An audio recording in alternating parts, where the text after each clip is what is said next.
Cerca Teleeuropa sul tuo Play Store o Apple Store e scarica la nostra app.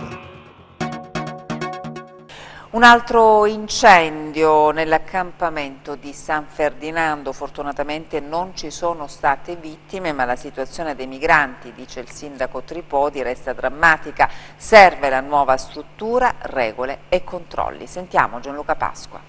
Ieri, come 6 mesi fa, un altro rogo nella tendopoli di San Ferdinando. Il 23 gennaio scorso, una baracca era andata in fiamme a causa di un braciere utilizzato da una donna nigeriana per difendersi dalle temperature rigidissime. Nella notte tra sabato e domenica è stato forse un cumulo di rifiuti a sprigionare il fuoco che ha distrutto numerose baracche e alcune tende della protezione civile. L'incendio, fortunatamente, non ha causato vittime, ma è l'ennesimo segnale di pericolo che viene dall'accampamento. Il sindaco Tripodi ha partecipato alla riunione urgente indetta dal prefetto di Bari. C'è da affrontare l'emergenza relativa agli immigrati sfollati dalle baracche incenerite, ma anche la realizzazione della nuova tendopoli che sta sorgendo in un'area limitrofa. La tendopoli era lasciata nell'anarchia più completa e creava delle situazioni anche mostruose che naturalmente provocavano riprovazione, provocavano anche ripugnanza, insomma, per ogni coscienza civile.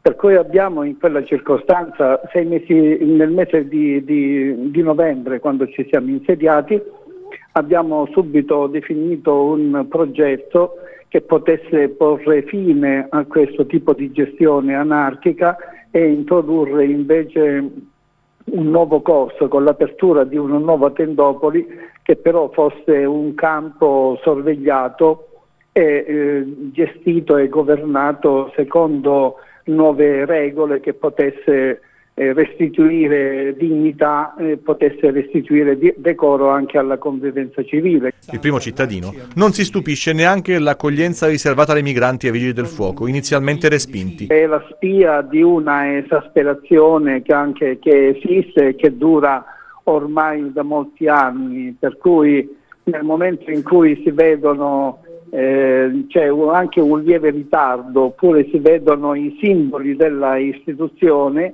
poi diventano bersaglio anche del loro malessere, spie che ci devono far riflettere, anche se naturalmente francamente mi indignano, perché i vigili del fuoco si sono recati proprio per dare aiuto e non meritavano sicuramente quel tipo di accoglienza. Piuttosto, oltre alla nuova struttura, servirà per il sindaco un nuovo modo di gestire la tendopoli, che dovrà essere maggiormente controllata, proprio nell'interesse degli ospiti. Ci saranno tutti quegli strumenti, quelle metodologie che potranno assicurare naturalmente lo svolgimento tranquillo, pacifico, e insieme con le associazioni anche creare, che lavoreranno in modo ancillare poi rispetto al gestore che dovrà governare poi anche il campo, a creare quelle condizioni di incontro, di lavoro comune, di socializzazione, di familiarità